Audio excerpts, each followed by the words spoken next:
Volunteer వ్యవస్థపై చంద్రబాబు దుర్మార్గపు చర్యలకు పాల్పడుతున్నారని మండిపడ్డారు నెల్లూరు పార్లమెంట్ వైఎస్ఆర్సీపీ అభ్యర్థి విజయసాయిరెడ్డి. నిమ్మగడ్డ రమేష్ ద్వారా కుట్రలు చేస్తున్నారని ఫైర్ అయ్యారాయన. చంద్రబాబు మొదటి నుంచి పెత్తందారులకే కొమ్ము కాస్తున్నారని ఆరోపించారు విజయసాయిరెడ్డి. వక్రబుద్ధి కలిగినటువంటి చంద్రబాబు నాయుడు నిమ్మగడ్డ రమేష్ ద్వారా ఎలక్షన్ కమిషన్కి వాలంటీర్ల సేవలు పేదలకి బడుగు బలహీన వర్గాలకి పెన్షన్లు ఏ రకంగా అయితే ఇస్తున్నారో వాటిని నిలుపుదల చేయించేటటువంటి దురుద్దేశంతో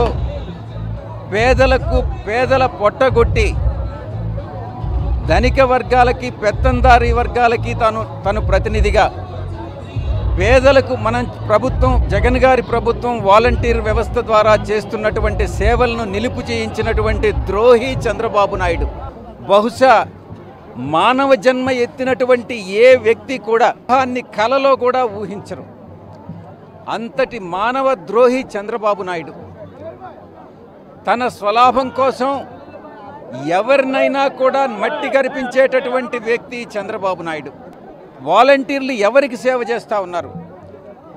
పేదలకు బడుగు బలహీన వర్గాలకు అవ్వాతాతలకు ఎవరైతే ఇంట్లో నుంచి రాలేరో వాళ్ళందరికీ కూడా ఇంటికి వెళ్ళి వాళ్ళ చేతుల్లో పెన్షన్ పెట్టేటటువంటి వ్యవస్థ వాలంటీర్ వ్యవస్థ.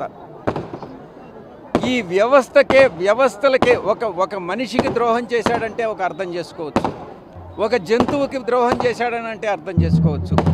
ఒక వ్యవస్థనే సమూలంగా నాశనం చేసేటటువంటి ఉద్దేశంతో ఈ యొక్క ద్రోహాన్ని తలపెట్టినటువంటి చంద్రబాబు నాయుడిని ఆ దేవుడు కూడా క్షమించడు అన్నటువంటి విషయాన్ని నేను తెలియజేస్తా ఉన్నా.